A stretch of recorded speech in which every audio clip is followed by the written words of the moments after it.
Mike Iron. I'm Avanti's education director. If as you join, you could go on mute, it would help us. Thank you. We have a lot of people who are joining us, and it's going to take some time. It's going to take us a few minutes just to get everybody joining. So if you bear with us for a few minutes, and we'll start the presentation with Emma and Adrian as soon as we can. But probably be about another minute and a half. And say, as you join, if you could go on mute, that would be very helpful. Thanks.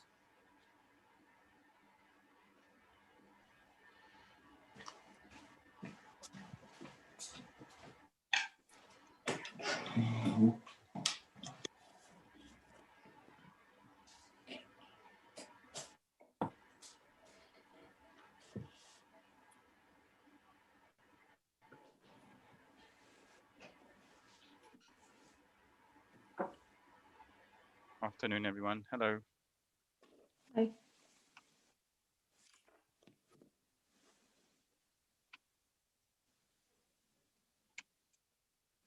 Hello again. Just to repeat, my name is Mike Iron. I'm Avanti's education director.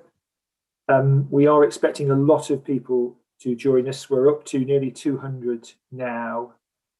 We could have double that number. So we just want to give people time to join.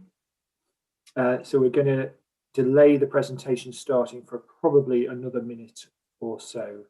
And as you join, if you could go on mute, that would be helpful. There will be an opportunity later on to use the chat or to come off mute and ask questions. But as I say, for the moment, as you join, you could go on mute. And we hope to start in the next minute or so.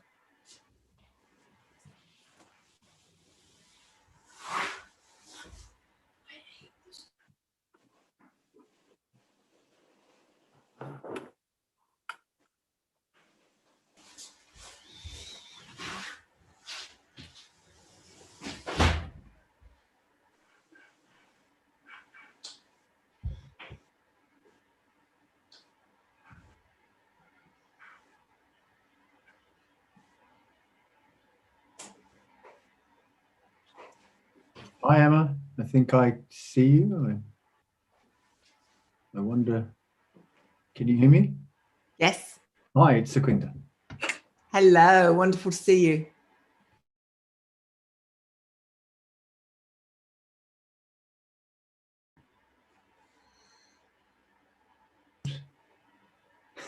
I'm not sure if you heard what I said then, because I think I was on mute.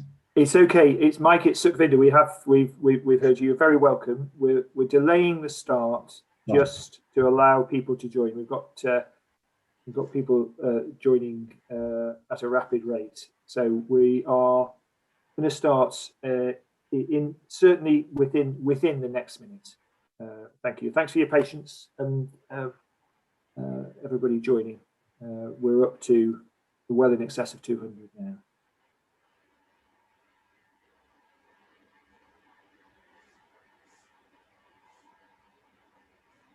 Good afternoon. Afternoon. Hi. Hello.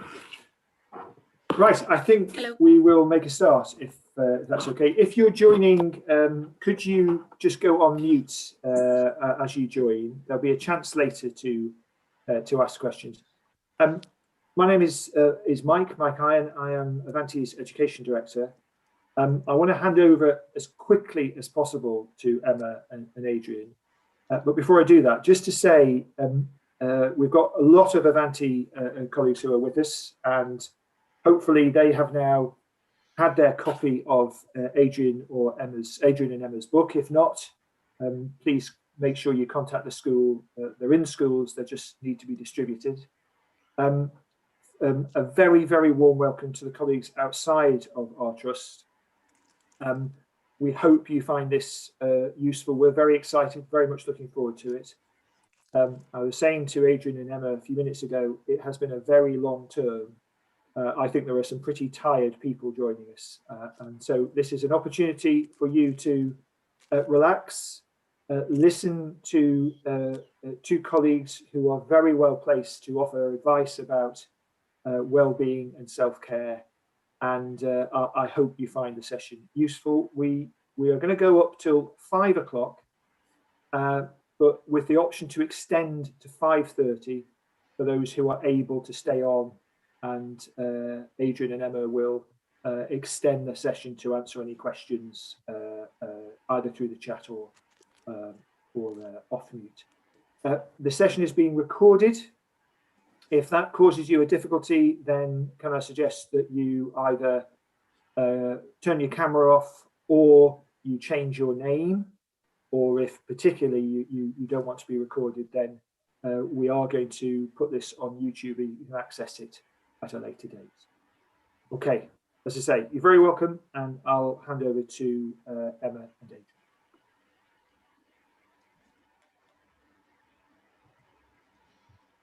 Okay, everybody. Thank you so much for joining us this afternoon for our session on teacher wellbeing and self-care. We have an hour with you and then an optional extra 25 minutes. As Mike said, this is going to be a romp through the material that we have to share with you, and hopefully the beginning of a longer relationship. Both Adrian and I are really chuffed to be here, very excited. We've got a really good feeling about this group. We know that you're all about values, you're all about moral purpose, and we very much share that feeling. So first of all, we're going to introduce ourselves. So I'll hand over to Adrian first of all. Hi, everyone. Good afternoon. Thank you for joining us. It's amazing to have over 260 people on this webinar. Just to give a very brief background about who I am. I'm Adrian Bethune. I'm a practicing part-time primary school teacher in Aylesbury, Buckinghamshire. I've been a teacher since 2010. I'm also the Wellbeing lead governor at my school. I am the education policy co-lead at the Mindfulness Initiative, and also deputy chair of the strategic board of the Well Schools movement, which is a movement powered by the Youth Sports Trust. I'm also author of 2 books, Wellbeing in the Primary Classroom, which came out in 2018, and also a little guide to teacher wellbeing and self-care, which I co-wrote with Emma. And just to say, the reason mental health and wellbeing is so kind of important to me, such a passion of mine, is because before I retrained to become a teacher, I went through a period of very poor mental health. I went through a period of acute anxiety that led to a bout of depression. And as someone that had worked extremely hard at school, GCSEs, A-levels degree, I do remember reflecting at that quite dark time in my life and thinking, I have all of this knowledge, all of these qualifications, and I literally have no idea how to help myself get better, feel better. I was very fortunate to have really good friends and family that got me through the worst of that period. But I then went on a journey, to use a bit of a cliche, but to basically find out what was happening, what had happened to me. So I researched about stress, anxiety, depression, and learned a whole load of really useful stuff. But then I also discovered that there was a science of well-being, which was the academic study of what contributes to human well-being, human flourishing. And Oxford University has a wellbeing research centre, and it also has the Mindfulness Research Centre. Cambridge University has a wellbeing institute. London School of Economics has a wellbeing research centre. There are loads of top academic institutions that are studying what contributes to human well-being. And so what I've done over the last 10 years is try and take that research and some of the practical ideas and bring it to life, not only in a typical busy classroom, but also apply it to my life as a teacher, as a human being. Emma and I are going to be sharing some of that research and some of those ideas this afternoon. My name's Emma. I've been teaching since 1999, so 23 years now. I've had mainly a blissfully happy career of working in places where I felt I was making a difference, where I made friends for life, where there are students to whom I remain a mentor well into their 30s. I also had a period where I found things extremely difficult. I always said that I didn't know I had moral values as an educator until I worked in a place which didn't align with them, and it made me quite ill. My children were very small. They were 2 and 4, and I remember driving along a road at 9:30 at night, country road, middle of November, with my mum at home, my phone I'd just come out of an SLT meeting and I hadn't seen my children for 3 years. Completely insane. So a little bit like Adrian, I decided to really address some of the issues within the profession. And I did it firstly through a doctorate in managing teaching and parenthood. Secondly, through my book, How to Survive in Teaching. And thirdly, and most joyfully in many ways, through the book that I wrote with Adrian. I currently still practice as a teacher. I work in a pupil referral unit in Buckinghamshire for children who can't cope in mainstream schools. I also train teachers for the Institute of Education. And I do a lot of this kind of thing, working with everybody from trainees through to executive head teachers and governors. And actually between you and me, it's the head teachers who need to hear these messages most of all. So if you've got a head teacher in your midst, take them a cup of tea. I'll appreciate it. Right, let's get going on the main content then. So first of all, quite important that we are clear on what we mean by well-being. A lot of these phrases are bandied around. We're not talking about wellness. We're not talking about yoga or compulsory yoga. What we're talking about is actually, and I think Adrian and I have both alluded to this isn't about being happy all the time. Well-being is about embracing the full gamut of human emotions and actually being able to deal with those emotions, take those emotions in our stride and allow those emotions to help us develop as human beings into wiser, stronger, and more influential people. It's also, and for me, this is probably the most important one when I talk to educators, and not teachers, TAs, all educators, everyone within an education setting, that well-being actually isn't about having an easy life. I often argue that there is no such thing as a lazy teacher. There's no such thing as a lazy educator. Nobody goes into the classroom for an easy life. That actually the ultimate sense of well-being comes from getting home in the evening, or indeed logging off in the evening, and feeling that you've made a difference, feeling that you have actually had an impact on somebody's life. So it's that sense of meaning and purpose and engagement. And then finally, perhaps controversially, but we use the word well-being almost synonymously with the word happiness. So this is about feeling good, choosing to allow ourselves to feel good, and doing good things, and the good things we do contributing to that overall sense of self-efficacy and well-being and happiness. And there's a lovely quote from Aristotle there about happiness. So we want to talk about moral purpose. And this is the first chapter of the book, if you've had a chance to look at it.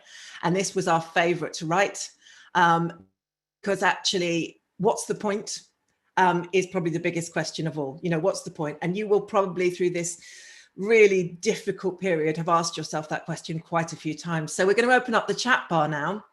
And we're going to ask you just to write to us. And there are lots of you, so we'll pick out a few of these. Why do you do this job? So whether you're a TA, whether you're a governor, whether you're a leader, whether you're a teacher, why is it that you do the job you do? Why do you choose to work with young people in schools? In a sentence, over to you. I'll read some out, Emma, as they start to come in. Thank you. I love working with children, and I feel I make a difference to inspire next generation, enjoy watching children develop, to have an impact on the world. Our sincere soul will change the world, to share my excitement for my subject, to make a difference and face new challenges, to have an impact on people's lives, to make a difference, to do the best for children, to positively impact on young people's lives. It's more meaningful than what I used to do, to make a difference, to inspire young minds. Every day is different, so children can thrive beyond primary schools, to help students reach their full potential, to make the world a better place.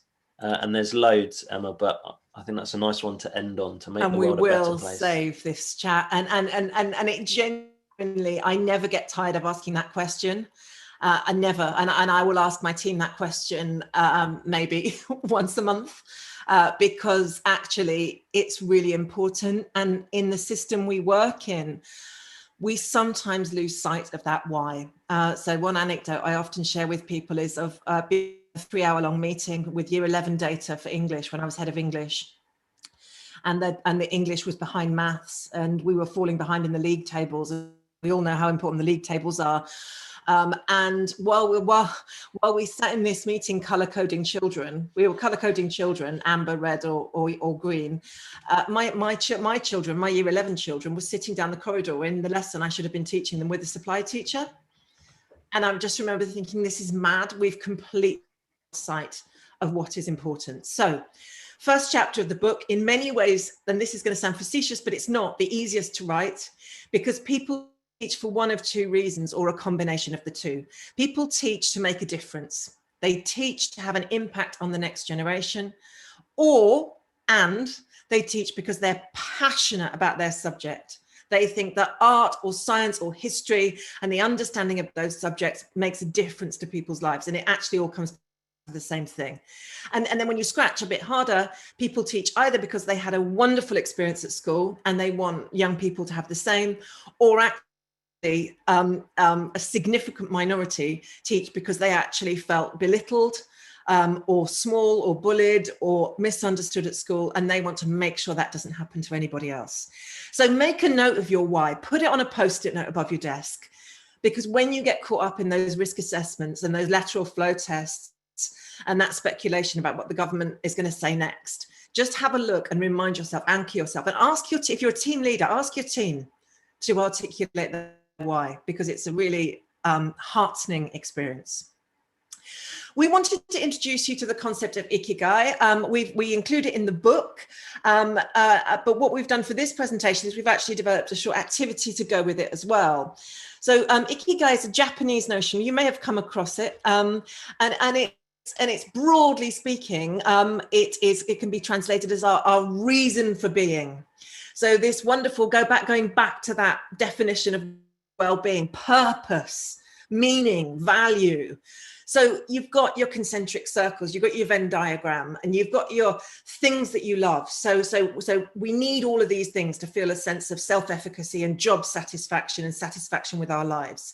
So doing what we love, doing what the world needs. And we're going to come back to this later, because actually people who do what the world needs don't always look after themselves as well as they should. What we can be paid for. I had a really debate with someone the other day. Have you noticed that teacher retention is shooting up? I think it was about 22% up.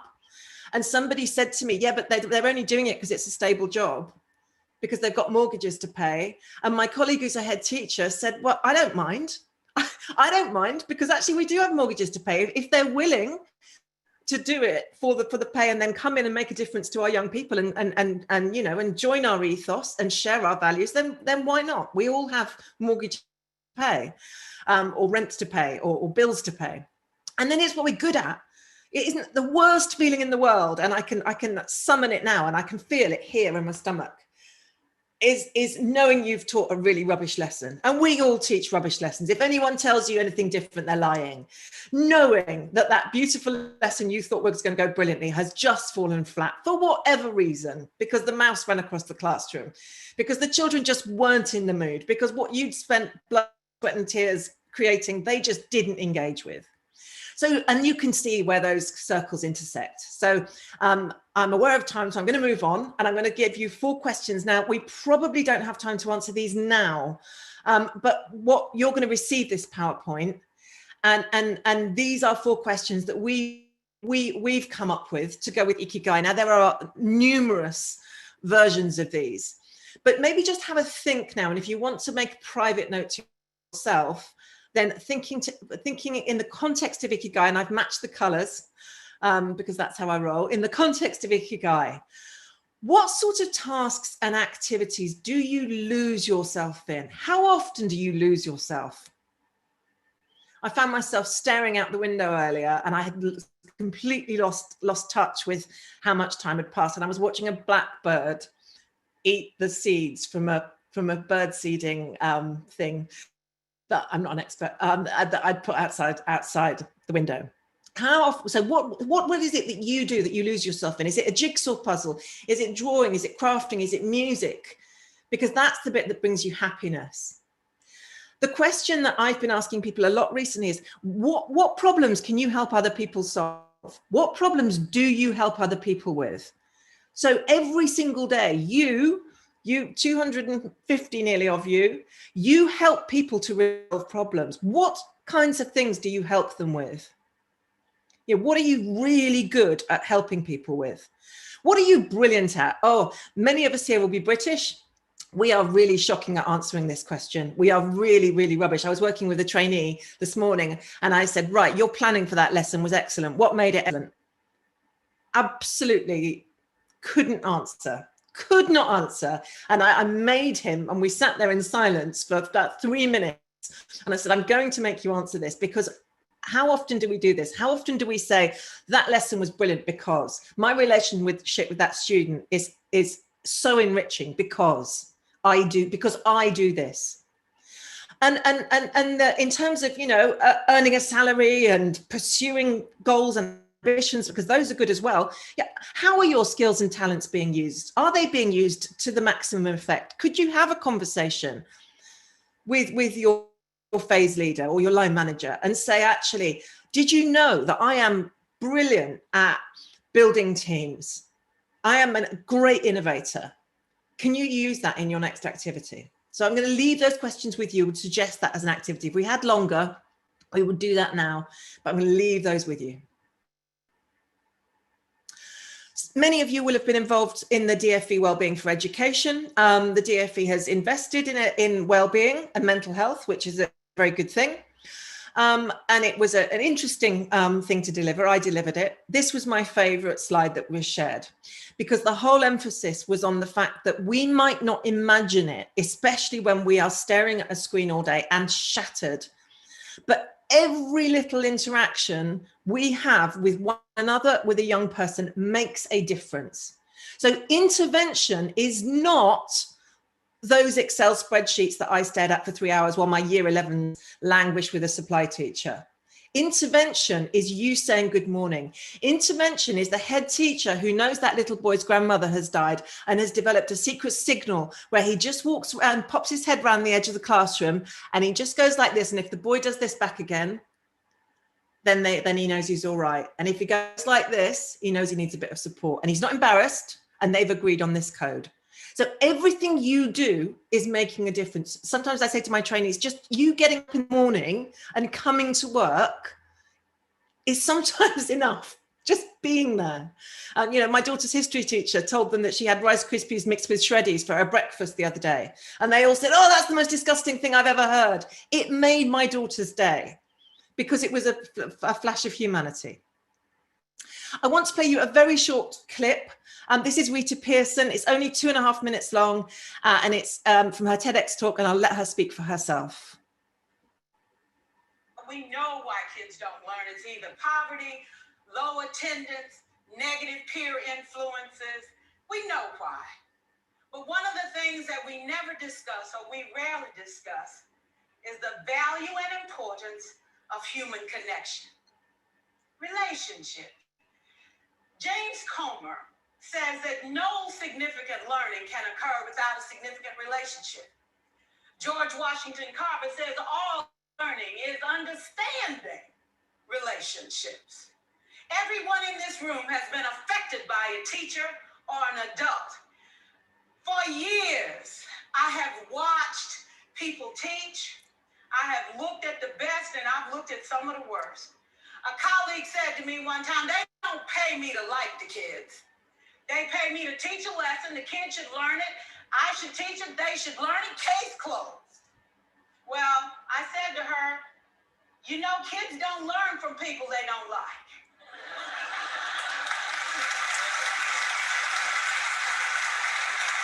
Can we stand to have more relationships? Absolutely. Will you like all your children? Of course not. And your toughest kids are never absent. Never. You won't like them all, and the tough ones show up for a reason. It's the connection, it's the relationships. And while you won't like them all, the key is they can never, ever know it. So teachers become great actors and great actresses, and we come to work when we don't feel like it, and we listen to policy that doesn't make sense, and we teach anyway. We teach anyway, because that's what we do. Teaching and learning should bring joy. How powerful would our world be if we had kids who were not afraid to take risks, who were not afraid to think, and who had a champion? Every child deserves a champion, an adult who will never give up on them, who understands the power of connection and insists that they become the best that they can possibly be. Is this job tough? You betcha. Oh God, you betcha. But it is not impossible. We can do this. We're educated. We're born to make a difference. Thank you. I've seen that about 150 times, and I could watch 150 more quite happily. So my question to you now, and we don't have time to discuss, but I'm going to ask you to write down a name now in front of you. Whose champion have you been this week? Whose champion? And I want every single one of you to write down a name, and I'm going to get your line manager to check. Which child have you been a champion to this week so far? Write down their name. Write down 6 names. Write down 60 names, because there will be. And that's why it's so hard at the moment, because actually, for those of us not in school, and I'm not, and it's so hard to engage our vulnerable students, we're missing those little interactions. That miss, I got a gecko. That miss, do you want to see my new rap song? That staying behind, and that slightly doleful look they give you when they just need to talk. We're not getting that, many of us, at the moment. And that's hard, because that's where a lot of the joy is. So whose champion are you? Now, when I met with Mike and the team, when Adrian and I met with Mike and the team just before this, he said our staff would really like some practical strategies. So bearing in mind all of the things we've just talked about, what is important about this job? So keep that at the front of your mind. What's important? The children. What's important? Yourselves. And what's important? Each other. Okay, the people. So keeping that in mind, I would like you now to just in front of you, just jot down 5 things on your to-do list. Or if you might, if you're very well organized, already have your to-do list in front of you. It can be life, it can be work, it can be anything. Just those things that are buzzing around your head. The marking, the parent you have to call, the optician that you've been meaning to contact for 6 months because your eyes are hurting because of the screen time, the run you're going to go on tomorrow and tomorrow. Just 5 things on your to-do list. And I did this with a trainee earlier, and I'm going to share a couple of his things. He had some marking to do for year 10, 37 scripts to mark. And he kept saying to me, I don't want to do it. And I said, I know marking's hard, but you know, what is it? Why don't you want to do it? They need this feedback. It's important to them. He said, they weren't prepared for that test. He said, it wasn't fair. They were tested anyway. They were tested on something they haven't studied since last October. And they were only tested because SLT need data. And they're not going to do very well. And look at that, the values behind that, the values behind frustration. Because he didn't want to mark it, not because he hates marking, but because he knew they were going to be disappointed. He knows they're going to be disappointed. So that became, in a way, if you look at this matrix now, number 3, you know, it was urgent to somebody else, but it wasn't urgent to him. So we look at this Eisenhower matrix, you've got urgency and importance. Most school leaders have a version of this. Most people, many people have a version of this in their office. So you've got your things that are high importance and urgent. So he needed to plan his lessons for the rest of this week. Okay, so that was absolutely has to be done. You know, yeah, the heating's broken. We've got to get the heating fixed or it's going to be horrendous. Okay, so everything else is just going to have to wait. Sorry, colleagues. And then you've got your kind of, as I've already mentioned, those that I'm moving to green now, number 3, which is those things that are really urgent to someone else. I remember a senior leader bursting into my classroom once when I was in the middle of a lesson with year 9, which was on Donald Trump. I remember it distinctly. I don't know why we were teaching Donald Trump. Anyway, I'd obviously gone off piste. And she said, I need this report for governors. And I said, I can get it to you by 4. She said, can you do it now? Can you just have them getting on with something? And that was, and I said, no. I said, no, I couldn't do it now because my students needed me. It was urgent to her, but it wasn't urgent to me. It wasn't important. And I was able, and that gave me, and I can be a bit of a wuss, but it gave me the moral courage to say, actually, no. And then there's this yellow zone, which I think is really interesting, because you might be able to see behind me a bookshelf full of color-coded books. They're beautiful. I've read lots of them. I haven't read all of them. Every single book on that shelf will make me a better teacher, a better coach, a better leader, a better speaker.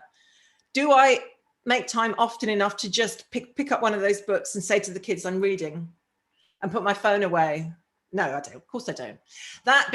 Why? Because it's important, but it's not urgent. It's not urgent. It doesn't have to be done. The world's not going to end. No one's going to hold me to an account. And then there are those things that are not important and not urgent. Someone's trying to bang at your door, getting in with something that, they want to borrow a stapler. They're not important. They're not urgent. Let them go. Okay. So that's one workload strategy, which you might want to adopt. Now, the second one I really like is the Pareto Principle. Now, this one is otherwise known as the 80-20 rule. And I'm probably quite late to the party, because I've only come across this very recently and I've started using it. And there are some overlaps with Eisenhower, but it's slightly different. So if you look at your list in front of you, and I said 5 rather than 10, but just look at that list now and look for the one thing that will make the biggest difference to your day. You'll notice I'm not talking about life or work as different things at the moment, because in many ways those of us working from home, it's all muddled together, isn't it? So what's the one thing that will make the biggest difference?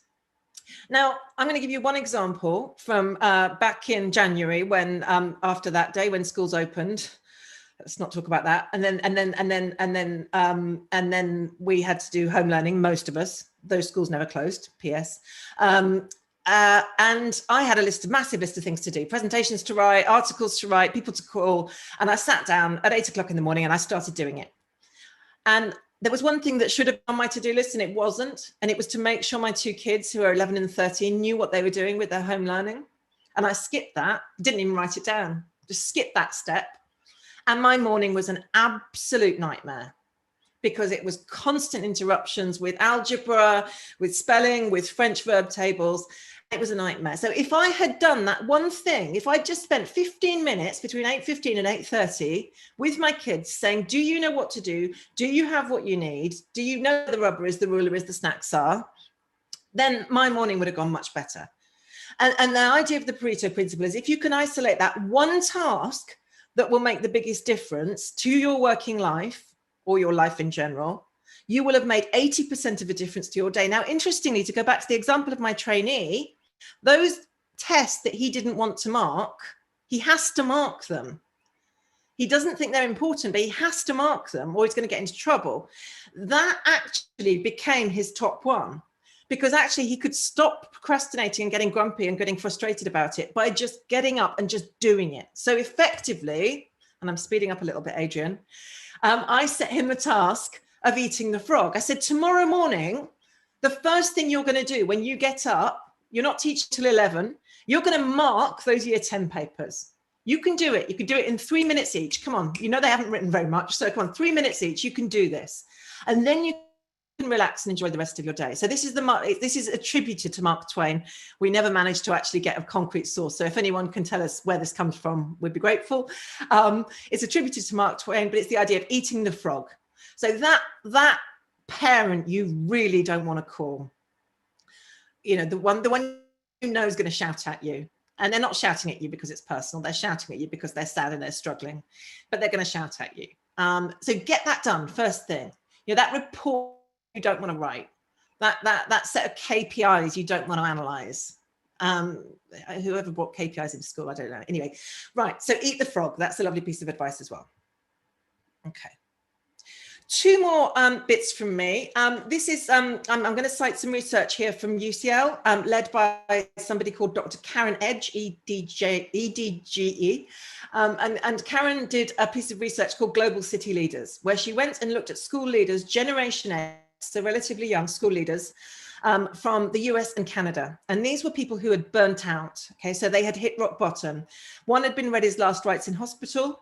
Others had had marriages break down, families break down. They had got so stressed out that they had become ill with it. And I mentioned myself becoming ill as well, and Adrian did as well. And she asked them what they learned. What did they learn? They'd all bounced back, incidentally. They had actually all come back and they were back in school. She said, what did you learn? And she generated a number of brilliant lessons, but 2 of them I'm going to share here. One of the questions she asks of groups of teachers and leaders and all educators is, how fast do you walk around school? And if you're a school leader or the leader of a team who walks around as if you've got a rocket up your bottom, what message are you sending to the people around you? And then she said, there is no place for running around school unless you are actively training for a marathon or wearing your sports gear, or there is literally a life or death situation. Because what you're doing is you're sending a message to your brain that there is an emergency. There is an emergency, constantly an emergency. And you're sending a message to the people around you that this job is not doable at a normal pace. So actually slow the heck down, she said, slow the heck down. And then she said, how many bags do you carry? And I pictured the NQT, it could be anyone, but the NQT going out of school on a Friday with a suitcase. And I'm not joking, suitcase, wheelie suitcase full of marking on a Friday. What message is that NQT sending to herself? Well, she's going to have to spend a weekend marking, isn't she? You know, she's all told her partner's going to see her get out the car, and he or she is just going to sigh and say, well, that's it, I'm not going to see you this weekend. What message is she sending to the other walking to their cars as well? That they should be spending all weekend marking too, because she's great, she's brilliant, she's so dedicated, you know, she's got a great reputation, kids love her, colleagues love her, and she's marking all weekend. So if I want to be as good as her, then I need to be marking all weekend as well. What actually happens to, this is where if you were in a room, I would ask you, what actually happens to the bag? We know this. It stays in the car. I can see smiles. Excellent. It stays in the car and gathers mildew. So you have to actually dry the books out on a radiator on Monday morning. Or worse, it comes into school with you, into your house with you, and it stares at you for the entire weekend. The guilt bag, the gremlin bag, whatever you want to call it, it stares at you. And you're sitting there trying to do your crochet or your jigsaw puzzle or your yoga, or just watch Netflix, or just have a conversation with your children, and it's staring at you saying, you should be doing me now. Or even worse, mark about 3 books and then you lose your track completely. So carry one bag, carry a manageable amount of work to and from home. Send yourself healthy messages, send others reasonable messages about workload. I know it's tough. And I said this to someone the other day, she said, but it's so hard. Of course it's hard, but no one's going to do it for you. No one's going to come and take that suitcase away. No one's going to thank you for dragging yourself into school while you've been vomiting. If you've ever tried to get sympathy from year 9 because you've been up all night vomiting and you've come to work just because you love them so much and you're so dedicated, you will know that they just laugh at you. So you need to make those decisions for yourself.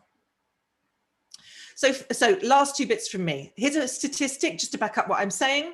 This is from Stanford University. It's one of those joyful statistics that backs up what I've been saying for years.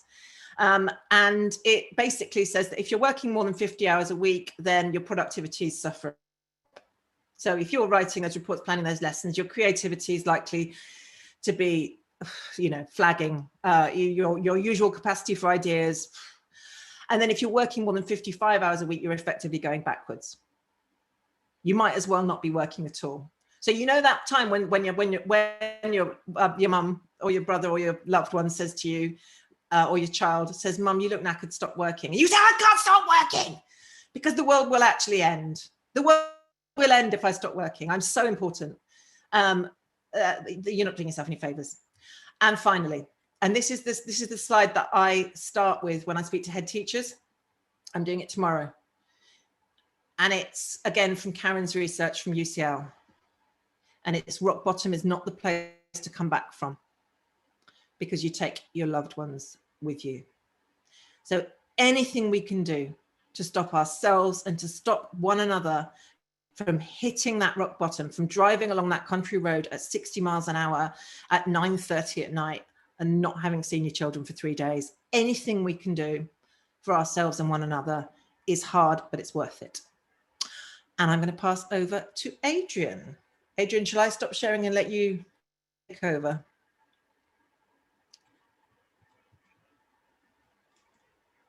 It's okay. I can start sharing myself. Thanks, Emma. Hopefully everyone can see my slides. So I'm going to be looking at kind of finding balance and how we can take better care of ourselves, and yeah, the implications of that, because ultimately the healthier, happier we are, the more we can do all of those things that we talk. If we want to make a difference in young people's lives, if we want to inspire the next generation, share a love of a subject, we do all of that stuff better when we feel that we've got the inner and outer resources to do those great kind of important things. Something that gets in the way of our well-being is stress. But I want to stress, excuse the pun, that stress gets a bad name, and actually stress is a normal byproduct of living. So a psychiatrist called Dr. John Rita, who's written a brilliant book called A User's Guide to the Brain, describes stress as a normal byproduct of living, just like the wear and tear on your car. So the more you get in your car, drive up and down motorways, accelerate, brake, go around roundabouts, all of that has a natural wear and tear effect on your car, which is why we need to maintain the car, we need to service it, we need to take care of it. And it's exactly the same with our minds and bodies. When we get up in the morning, if we've got children at home, taking care of them, we go to work, we perform our roles, all of that has a natural wear and tear effect, and that is completely normal. And in fact, cortisol, the stress hormone, as it's well known, we need cortisol. Like, without it, we wouldn't get anything done. And what should happen normally is that when we wake up in the morning, that is when our cortisol levels spike. That is typically when our cortisol levels are at their highest. And that's because cortisol gives us energy. It's a motivating hormone. The problem is when we are, chronically stressed, which I'll talk about in a bit, and the cortisol levels stay high. Cortisol levels are meant to just gradually come down throughout the day, be at their lowest at night time, so that we can rest and relax and go to sleep. So there's stress, which is just everyday stress, normal stress. All of us experience stress. Then there's actually good stress, which is called eustress. And this is stress that, if you're working on a project that is purposeful, is meaningful, it's, actually there's elements of it that are really enjoyable. We will experience eustress. It's where our abilities, our talents are kind of stretched, they're challenged. It's where we feel motivated. It's where the work that we're doing helps us to move towards our goals. And ultimately, it's stress that makes us feel good about life itself. If you work really hard on something and then that project, that task is over, and you kind of sit back and you just feel good, you feel satisfied that you've done a good job, that is eustress. What we want to avoid is chronic stress. And chronic stress can be defined as stress is where we are stressed for prolonged periods of time without giving our minds and bodies the chance to rest and recover. And that's the really important bit. We, as a human species, are actually really quite hardy in the face of stress. But when we are stressed for long periods of time without periods of rest and recover, that's when we can start to do kind of serious damage to ourselves. So one of the first things we need to do is be aware of our stress. And that might seem counterintuitive. Why would I want to kind of be even more aware that I'm stressed out? A gentleman on the screen, Jon Kabat-Zinn, who's a famous kind of mindfulness practitioner. He is, I guess, credited with bringing mindfulness from the East into the West because he created a course called Mindfulness-Based Stress Reduction back in, I think, the 1970s. In his book, which I have here, it's a really good book, it's called Full Catastrophe Living. He says that one of the most important steps in breaking free from a lifetime of stress reactivity is to be mindful of what's happening while it's actually happening. So when we are kind of present, we're aware of what we're experiencing in the moment. It's only with that awareness can we actually change things. And he also says, I'll just read a little bit further. He says, by becoming conscious of our options in stressful situations, and by being mindful of the relevance and effectiveness of our responses in those situations, we may be able to exert considerable control over our experience of the stress and thereby influence whether or not it leads to harm. So it's not just about being aware of stress, it's also about being aware of how we react and respond in different stressful situations, and realize whether those responses are helpful or whether they're hindering us. So we're going to do an activity now, and this comes from a mindfulness course. And I always share this on training that I do, because I like to kind of get across that mindfulness is not just about meditation. It's not just about doing mindful movement and sitting on a cushion and tuning into your breathing. It's actually just bringing great awareness to your life and how you're living your life day to day. So the first part of this activity, and we can use the chat box, and Emma's going to help me out by reading some of your responses, is to be aware of our stress indicators. These are typically signs in our body, sometimes our behavior, that stress is building up for us. And these are some of mine. So some of my stress indicators that let me know that I'm feeling under pressure are I become more irritable. Like my levels of patience come right down, and I might become more snappy in class with the children or at home with my wife. And I've got 2 boys, a 5-year-old and an almost 3-year-old. So that's a sign for me that I'm feeling stressed out. If I'm really stressed, I lose my appetite. I might be hungry, but I just can't stomach the food in front of me. My sleep suffers. I typically find it fine to get off to sleep, but I might wake up in the middle of the night and my mind is just ruminating, it's churning with thoughts. And I find in my body, I get tension in my neck, and it doesn't matter how many times I kind of roll my neck or massage my neck, it just is tense. So in the chat box, what are some of your stress indicators? Just jot down maybe 2 or 3 that stress is building for you. How do you know that stress is building for you in your life? Right, they're flooding in. Lots about sleep, which comes across in a lot of the research as well. Craving unhealthy food, which I think Adrian's going to talk about in a minute.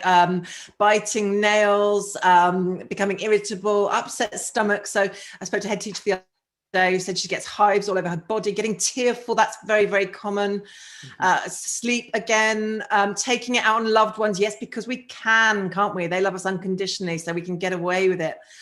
Yes, absolutely. Irritability coming up, restless, shaky, shouting at the kids. Yes, of course, because we want them to do well, don't we? But then they won't.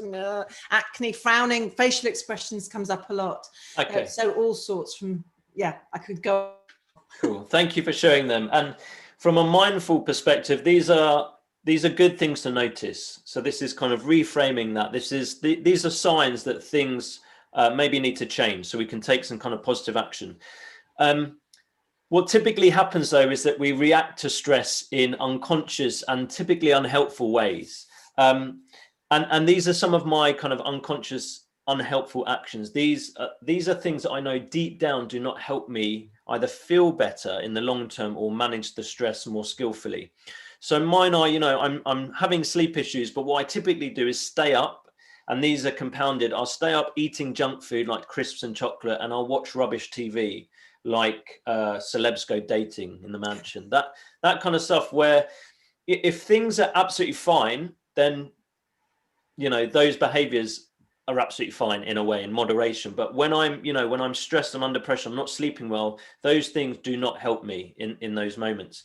Sometimes I'll work more and I'll cancel plans. If I'd arranged a socially distanced walk with a friend, I actually withdraw. I just think, no, if I just reply to those emails, send this, blah, blah, blah off, I'll feel better. But actually, maybe if I just took a break, chat to a friend, I'd feel better. Or I avoid the thing that is really stressing me out. Maybe it's that snotty email from a parent I just haven't responded to and it's bugging me, but I just avoid it. But the stress just lingers. So again, in the chat box, some of the actions that you do in the face of stress that deep down don't really help you handle that stress kind of skillfully. Burying head in sand, yes. Procrastinating, drinking too much, very common in teaching at the moment. Heart pounding, arguing, non-stop caffeine. Going quiet and withdrawal is a big theme, and that always worries me, actually. Watch out for the people who withdraw. Sleeping too much, yes, that's common as well, actually. So sleep disorder can go one way or another, actually. Avoidance, stopping doing things we like. Yes, a head teacher said the other day, is that why most need these things, why do I withdraw from them? You know, I got that walk with the friend could have been exactly what you needed.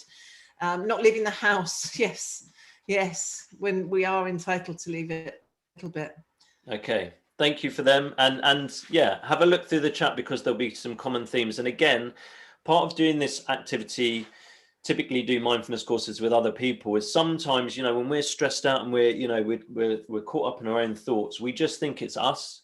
It's just us that isn't coping. It's just us that's struggling right now. And actually, when we look through and we share, you know, the stress indicators, we share on unhelpful actions, it just helps to normalize these behaviors and actually think, okay, I'm not crazy. This is quite common. So now we move on to helpful actions. In mindfulness training, these are sometimes called nourishing actions. These energize us. They give us, they make us feel good. They actually help us build our inner resources so that we can handle the stress in our lives more skillfully. We can handle the challenges and the difficulties, remote learning whilst trying to homeschool, and all of these things, if we incorporate more helpful, nourishing actions into our lives. So these are some of mine. Going for a walk. I'm lucky, like Emma, we both live in Hertfordshire. It's very green, lots of woods and fields, and just going for a walk outside in nature immediately reduces. It's like a pressure valve. Suddenly I feel better just being outside.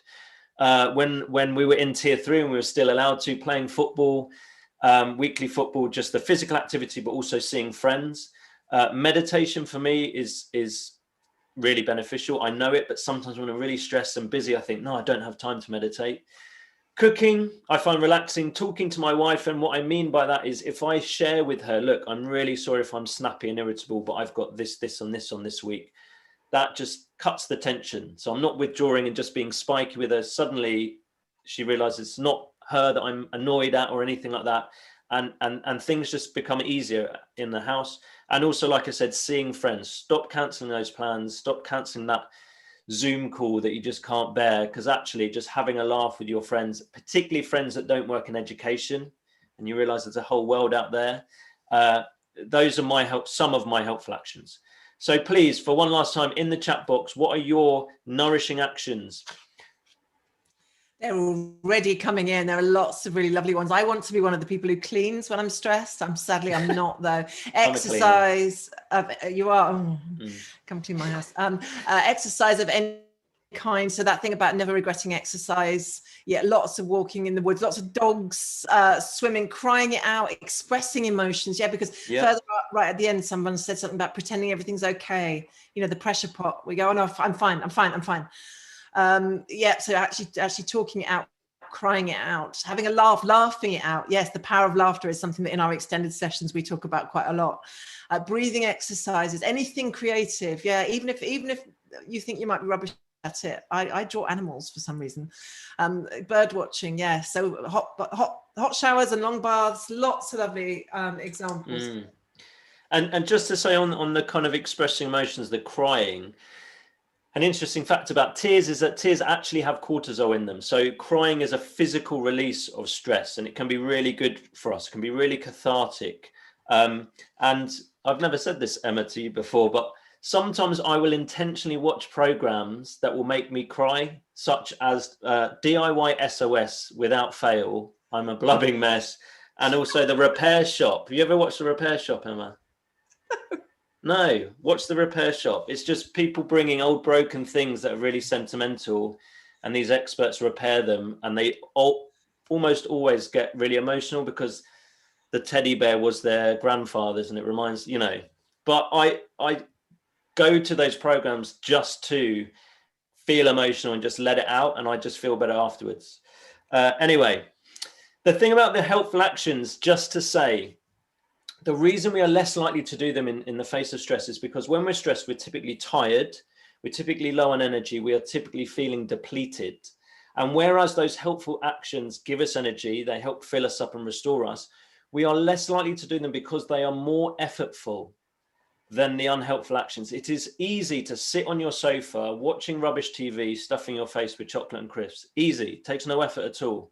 But to go out for a walk, to arrange to go for a walk with a friend, to play football, all of that takes extra energy. So sometimes, you know, we literally have to force ourselves to do these things because we know deep down they're going to help us, they're going to benefit us. Another thing that we can do is bear this framework in mind to help us. You know, one of the best things we can do is make these helpful actions habitual. So we don't even have to think about them. They're just part of our routine, part of our habits. So this framework, EAST, comes from the UK Behavioural Insights team. So these are behavioural scientists that, you know, look at the best evidence-based ways to help people establish new habits, new behaviours. Because the thing is about our habits, you don't ever get rid of habits. You just swap old habits for new habits. And this framework increases your chances of establishing new habits successfully. So the first part, the most important part, is easy. So let's say you wanted to do more physical activity. You have to make it as easy for yourself as possible to do that new habit. So let's say, Emma, I know you've done Couch to 5K. If you wanted to do Couch to 5K and you were determined, okay, before I log on and do my remote teaching, or before I go to school, or do whatever I need to do, I'm going to go for a run in the morning. To make that easy for yourself as possible, put out your gym kit, your running kit, as the clothes you put on in the morning. So you put on your snazzy leggings and your new trainers, and that just means you've increased the chances of you actually going for a run, because there's your running kit, put it on, out I go. The second thing is, it has to be attractive. It has to be appealing for you to do that new habit. Otherwise, you're just not going to do it. So it might be that you remind yourselves of the benefits of physical activity, you know, improved body image, lower blood pressure, you become healthier. You know, we know that physically active people have longer longevity, like there's so many benefits. Just whilst I remember it, if you write down 23.5 hours, Dr. Mike Evans, maybe you can put that in the chat, Emma, 23.5 hours, Dr. Mike Evans. There's a brilliant animation that just talks about all of the health and well-being benefits of 30 minutes of walking a day. And it is so compelling, I guarantee that you'll go out for a walk after watching it. So make it attractive. Social is that we are a social being. We are far more likely to do a behavior if we know other people are doing it, because we are creatures of, you know, we mimic and copy other people. The other aspect of social is that if you want to say, you know, do Couch to 5K, do it with someone else, be it remotely or socially distanced in person, because what it means is that person then becomes, you benefit from positive peer pressure. So if Emma and I were doing Couch to 5K together and we said, right, Thursday morning, we're going for a run, you do yours in Kings Langley, I'll do mine in Tring. And I text Emma in the morning saying, right, up for it, let's start together. She says, oh no, I just don't feel like it. I'm likely to say, Emma, put on your trainers, get outside. It's that positive peer pressure that forces us to do the habits. The other aspect of social, and this is shown with smoking, if you commit to someone that you're going to do something, you massively increase your chance of doing it. And this has been shown in the research of quitting smoking. And it's, again, because that person becomes that unofficial accountability partner. They check in with you to see how quitting smoking is going, or the Couch to 5K. And we don't like to lose face, so that we're far more likely to carry on through with it. And the final aspect is timely. And what this has two aspects. One, can you make that habit behavior just part of your routine? So it's the same time every week or the same time every day. Most of us don't think about having a shower or brushing our teeth in the morning because it's just part of our routine. Well, what if your routine was get up, go for a walk or go for a run or do whatever works for you, yoga, then you have your shower, then you brush, breakfast, brush your teeth. If you make it part of your routine, you don't have to think about it. The other aspect of timely is that we are shaken out of old habits and behaviors during major life changes. So getting married, having a baby, changing job, moving house, global pandemics, anything like that just shake us out of our old habits and routines is the perfect time to establish a new habit behavior routine. So any changes, bear EAST in mind, make it easy, attractive, social, timely. I'm literally just going to touch upon this and just signpost you to some other kind of books that I'd highly recommend.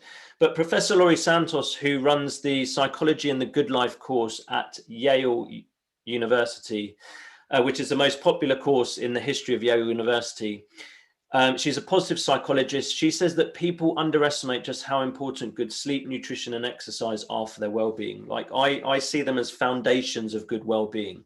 So, you can add in mindfulness, you can add in activities that we talk in our book about 3 good things. But if we don't have healthy habits and routines around sleep, nutrition and exercise, we're going to be massively kind of underselling ourselves. So I just wanted to recommend this book called The 4 Pillar Plan by Dr. Rangan Chatterjee, who's a GP in the UK. It's evidence-based. It's just got some really practical ideas, and they are manageable. There's nothing like, you don't have to change your life, but there's just some really good, useful ideas. So I'm just signposting you to something to help you improve sleep, nutrition, and activity. And before I go to my last slide, I just want to say that any changes that you make, small things make a difference. There's a fascinating study from the 1970s carried out by Ellen Langer. It was in America, and what they did was, in a care home in America, or several, they basically split care home residents, so these were elderly residents, into a control group and an intervention group. Basically, all residents were given a plant. And one group, the control group, were told, this plant is just to make your room look nice. You don't have to do anything with it. Your carer will water it and feed it, and just enjoy the plant. The second group were told, this is your plant. You need to take responsibility for it. It's up to you to feed it, to water it, to care for it. And what they found when they tracked these residents over a period of 18 months was that the intervention group, that essentially what changed was they were given some ownership and a sense of control. That was what made the difference, and they reported being healthier, and they actually lived longer on average than the group in the control group. So small things make a difference. Having some small sense of control, when we do clean in response to stress, when we do go for that small walk around the block, all of these small things do matter. They build up to increase our sense of agency and efficacy, but ultimately our well-being. I'm going to go to 5:05 just because we started 5 minutes after, because the last thing is about being more otherish, which comes from a professor called Adam Grant. And essentially in his book, which is called Give and Take, which is looking at the act of giving, so giving to charity, giving your time, he broadly splits givers into two groups. There were selfless givers and there were otherish givers. And what he found was that there were certain hallmarks, characteristics of selfless givers. And when I read this research, it made me think of teachers or people working in the teaching profession. So whether you're, whatever your role is in a school, I broadly think people working in education fall into the selfless giving category. And these were some of the hallmarks. Typically, they gave regardless of purpose. They just want to help others. So whether someone's asking you to unjam the photocopier or teach an extra lesson, or, can you work with this group of children in a booster session before school starts, these people would say, yes, I want to help. But it wasn't necessarily aligned to their core sense of purpose. They would help regardless. They would help in their community. They would help at home. And there was nothing wrong with that. But because these were helpers, they wanted to give, they were selfless, they were often taken advantage of. People knew, okay, Emma is great at helping. She's really helpful. Let's ask Emma. And what happens is everyone starts asking Emma to help because they know she likes to help. She's selfless. Over time, Emma just feels taken advantage of. In the end, they can resent giving because they just think people are taking the mick. They're constantly asking me, why aren't they kind of sharing out the responsibility? Selfless givers are also most likely to burn out because it's not sustainable to constantly give to others without kind of looking after yourself. What Adam Grant's research found was that there were these other group of people called otherish givers. These people typically had a clear sense of purpose, which is why Emma and I's book starts with, what is your reason for being or doing whatever you do? Because that clear sense of purpose then allows you to have boundaries. And when someone asks you to help with something, if it's not aligned to your sense of purpose, you're more likely to say no and be assertive in that. Also, otherish givers were very well attuned to themselves. They knew when to rest and recover. They were very well attuned to their stress indicators, and they knew what helped them and what didn't help them. And what Adam Grant found was that otherish givers were far more sustainable in their giving. They gave to more people over a longer period of time. And so, when we come back to our sense of purpose, we all want to make a difference in young people's lives. we all, I'm sure, want to do it for as long a time as possible. And so in my mind, we have no choice but to learn to be more otherish. So just to sum up before we go to questions, in my session, kind of know when you're stressed and choose more helpful actions. One of the best things you can do is to be aware of those helpful actions and just make them part of what I call your healthy habits of body and mind, and use EAST, that framework, easy, attractive, social, timely, to help you. Make sure you take care of sleep, nutrition, and exercise, and small tweaks. You don't have to kind of revolutionize those areas in your life. Small tweaks, small changes matter. And also, let's all learn to be more otherish, which is essentially, we want to give to others, but we really need to learn properly how to take care of ourselves so that we model it well to young people, so that we give more to others in the long term. So just wanted to say, thank you very much for listening. Emma and I are sticking around till 5:30 to answer any questions. We're on Twitter, at Those That Can is Emma, at Adrian Bethian is me, and my website is teachhappy.co.uk if you're interested in finding out more. But yeah, we've tried to cram a lot into an hour session, so sorry if any of it was a bit fast paced. But yeah, we're now going to open up for any questions, any thoughts, any feedback. We'd love to discuss it with you. So you can either use the chat, well, it's probably best to use the chat box actually, with so many people. We've got 260 still. Just a couple of things while people think about the questions. Firstly, I think you will be receiving the slides, and the video will be going on the YouTube channel for Avanti. Mike's nodding. Secondly, really just to underline something I said earlier, it is really, really hard to look after ourselves. And both Adrian and I don't think you mind me saying, it's something we have to constantly keep in check. It's not something that you've ever got completely sussed. We each go through phases of what I do, drinking too much wine or not going for that walk because I'm far too important. So if I stop working, then the world will end. Well, the world doesn't end. And it is really hard, but it has never been so important, because we really need you at the moment. We need the kinds of people who are willing to be on a presentation on a Wednesday evening between 4 and 5:30. We need you in the profession. You are your most valuable resource. Just having a look in the chat. I won't mention name, but you've reminded me about a lot of things I've put to one side. I'm very selfless, unfortunately. And this is why, to come back to that John Kabat-Zinn point about, awareness, being aware of the things that help us, the things that don't help us, being aware of how selfless we are compared to otherish.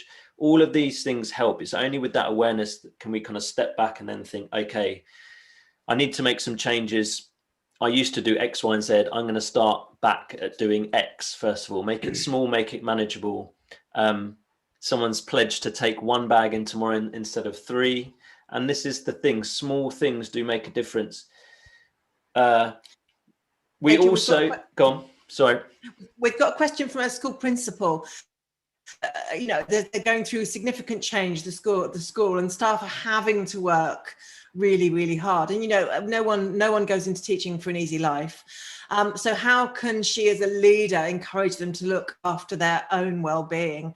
Well, I'm happy to come in on that one first. I mean, the fact that you're asking that question means that it's on your mind and that their well-being is important to you, and they will know that. Because staff do. I would say that it's very much about what you model. So let them see you leaving school at 4 o'clock on a Friday. Let them hear you talking about your swim or your run or whatever it was, or indeed, and this is something that has been happening more, I believe, based on qualitative evidence, is showing your vulnerability to allow them to feel vulnerable. But also encourage your staff to support in every direction, because all of the research suggests that actually leaders are the most vulnerable at the moment, and were before the pandemic. So school leaders are the most vulnerable to all of the different stress measures, from insomnia through to alcoholism through to suicide. So just encourage staff to support in every direction. But Abby, I'd say it's the little things. There was one really lovely idea that came from a primary school where everyone had, it was something tiny, like an hour a half term or 2 hours a half term, where they had an afternoon where they could go off. Well, it could be an afternoon, could be a morning, whenever they wanted to. And they didn't have to tell anyone what they were doing with that time. They could stay in bed, they could visit relatives, they could do what they wanted. And actually they just covered themselves between themselves. So SLT didn't have to worry about it. And that meant an awful lot to staff. Wellbeing walks instead of learning walks, where you as leaders are actually around, just popping your head around the door, asking people how their relatives are. If you know someone's been ill, asking them after their cat.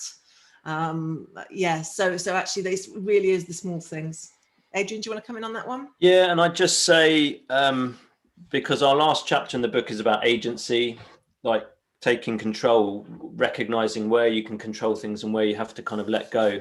And also part of that is, from a management perspective, the more, autonomy, so granting staff the professional autonomy to make the decisions that are right for them and their students is massively important for well-being.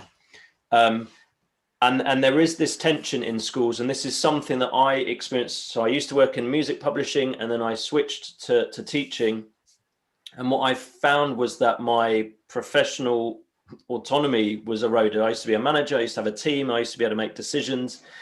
And there's this tension in schools, which is, and this is the case with a lot of well-being interventions. So let's say stuff for children is best done on a whole school basis. That it's part of the ethos, and it's part of the culture, and we all use the same language.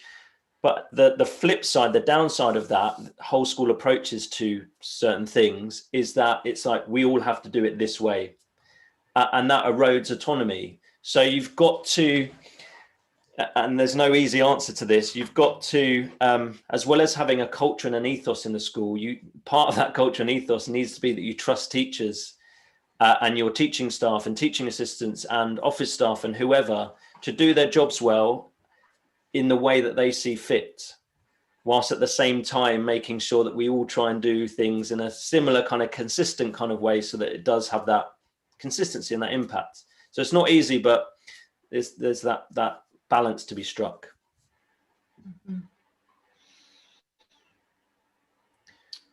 Right. Any other questions? Feel free to unmute yourselves and talk as well. It'd be lovely to hear from some of you. We've got the therapist coming in. What can sometimes happen, and Adrian and I talk about this when we do our full-length version, is that well-being interventions can be seen as something extra that need to be done. And I remember a head teacher in Cambridgeshire when Ofsted added well-being to their inspection framework, and she said, but we're not doing anything for well-being. And I was walking around this beautiful school, this beautiful staff room, lovely children, and I said, but are your staff happy? And she said, yes. And I said, do they generally stay? And she said, yes. And so we don't need to be doing anything. And sometimes with the best possible intentions, leaders will put in place bolt-on things like Adrian and I sometimes talk about, and this is a true story, compulsory yoga after school on a Friday to involve all staff. And you might not want to stare at your line manager's bottom on a Friday after school. You might have other things to do. So sometimes with the very best of intentions, people will try to do bolt-on well-being activities, which can cause resentment at times. So it really is part of the fabric of a school. So yoga sessions, yes, are coming up as a really good thing. And yoga sessions are a good thing. I've started doing yoga. Who knew? But it's the compulsory nature of it that can be a little bit misconstrued at times.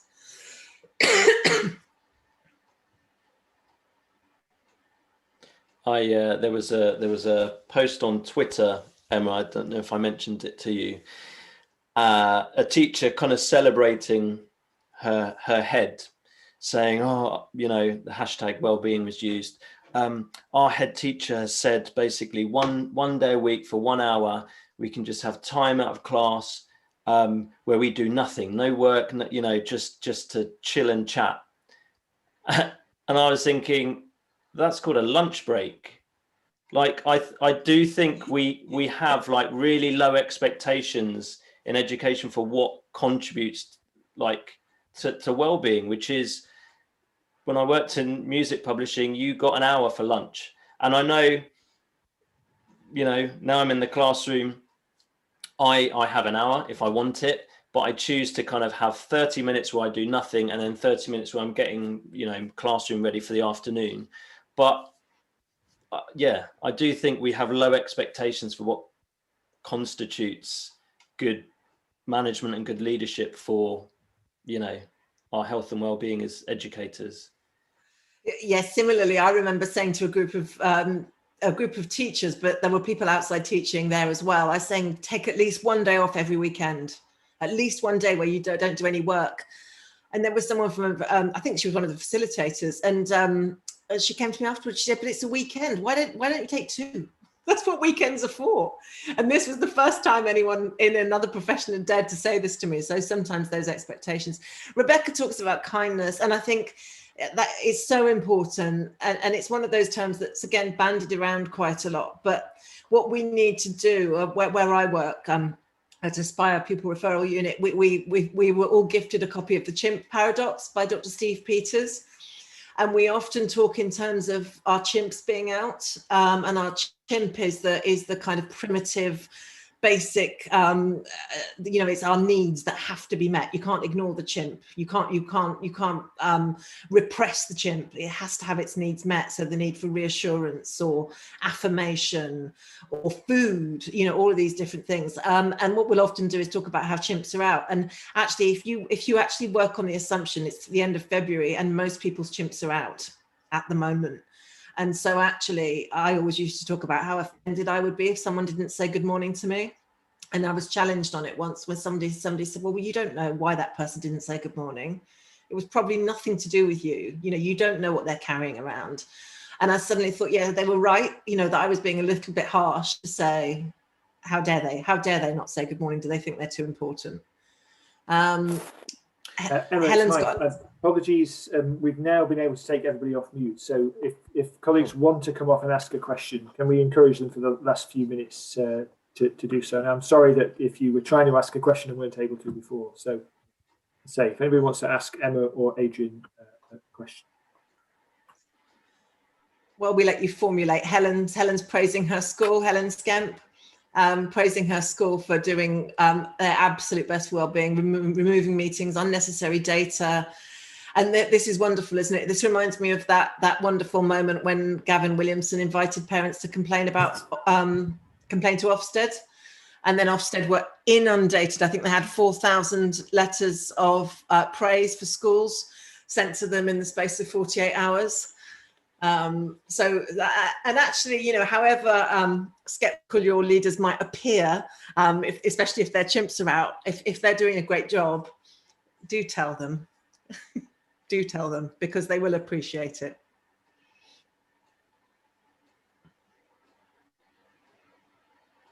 Can I come in and say something at this stage? Yeah, of course, mate. Of course, yeah. I chair the Avanti Trust and I'm on various governing bodies. And it seems to me that a good message for teachers at this time and for head teachers is not to take to themselves too much responsibility. Seems to me that the thing I'm hearing over and over again is that we must make certain that remote learning is the highest possible quality, whatever the cost. We need to keep schools open, whatever the cost. That's not our responsibility. That's government's responsibility. And we must give ourselves permission to stand back and have a rest at half term and really to take space. And I think that's really, really important. Absolutely. Yeah. And actually, if we put that into perspective, most of you won't have had a proper break now for nearly a year. Especially if you're in a leadership role, but probably if you're not as well. So I think famously, you know, the latest updates from the DFE were coming in on New Year's Eve. I believe there was one on New Year's Eve at 5 o'clock. Bank holiday Friday evenings were a popular time to choose for complete changes. So taking that break Yes, and the role of governors. I've started talking to governors about well-being recently, a relatively recent thing. Make the most of your governors because they want to help. They really do want to help. They're just not sure how. So inviting them to help and being very specific about what the school needs, even if it's just a letter to staff at the end of this week from a governor saying thank you. That will, I've still got one that I kept for years because it meant so much. Yeah, and I also think, like, in the face of Mike making the point, what's government's responsibility and what is ours, what I was encouraged to see in the face of poor or lack of or late guidance was senior leaders in schools just making decisions that were based on the best for their teachers, their children, their families, regardless of what the DfE was saying. I found that just really encouraging. Certainly what the head teacher in my school did. And I just think that's a potentially a positive to come out of this, that rather than just waiting for guidance, that some school leaders have just said, right, this is what we're doing because we know this is what's right for our community. Yes, I've got a boss like that. I consider guided myself by the moral compass. Yes, consider myself very lucky. But actually, just Mike, you just having said that to staff, you've probably given permission to 100 people to give themselves a proper break now. So where leaders are saying, what can we do? Well, do that. Do that. Tell your staff to have a break. Tell them that there's nothing that can't wait until Monday morning after half term. The world will not end if they have a complete break. And you will be giving them permission to do something they need to do anyway. They know they should be doing. So that kind of leadership is what we need. Hey, colleagues, we've got, I think, 5 or 6 minutes left. Again, use the chat if you want to, but if you've got a specific question that you want Emma or Adrian to answer, if you've got any tips you want to share, or if you've got any suggestions for further reading or things that people should be watching. What was it, Adrian? I should be watching Celebrity Dating. Celebs go dating. Celebs go dating. Right. Okay. That sounds pretty mindless. It sounds like blame my wife. I've got one. So in our full length session, we talk about the power of laughter. So what laughter does is it gives us a sense of autonomy and a sense of control.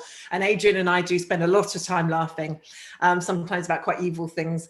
But what I would recommend is if you haven't seen it, Google On the Piste 1987. And it is a skiing documentary.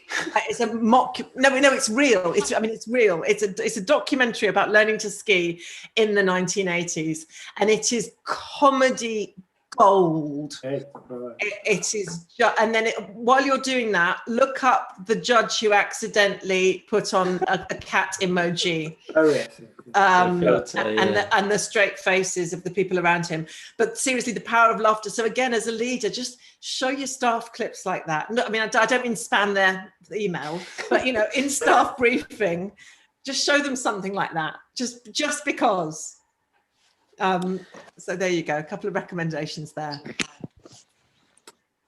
Okay. On that note, yeah. Just let me grab something. Okay. Last few minutes whilst we're all together. Anything anybody wants to raise? Any questions? Whilst we've got the wisdom of Adrian and Emma with us. Whilst people are thinking, on that note, about laughter, this book, is called When Things Fall Apart. It's written by a Buddhist nun, and my wife bought it for me during my NQT year, which was quite apt. But this bit really resonates. It says, finally, couldn't we just relax and lighten up? When we wake up in the morning, we can dedicate our day to learning how to do this. We can cultivate a sense of humor and practice giving ourselves a break. Every time we sit down to meditate, we can think of it as training to lighten up, to have a sense of humor, to relax. As one student said, lower your standards and relax as it is. And that resonates with me because constantly in teaching and education, it's all about high expectations, high standards, and you're just under this constant pressure. And often it's internal, it's us telling ourselves that. And sometimes we just need to cut ourselves some slack and lighten up and have a laugh with our colleagues, our students at home. Because in the grand scheme of things, we're doing a fantastic job in really difficult circumstances, and yeah, we should be proud of ourselves as a profession.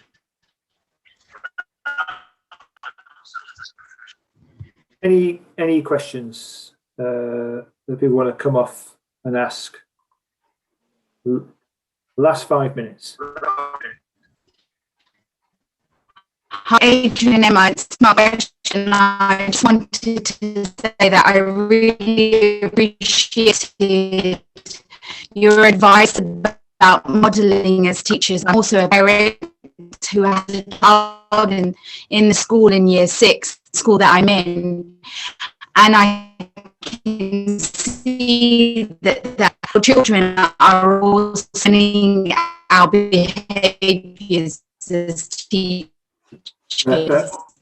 Radhika, we're getting I'm not sure if you can hear properly. No, we're getting some feedback, but I think we've got most of it in terms of how appreciative you are, and I think you've got some ideas you're taking away here. You're a year 6 teacher, but yeah, it wasn't, the sound was difficult, but okay, we can put your thumbs up. That's great, thank you. Anybody else who wants to ask a question or share some advice and ideas?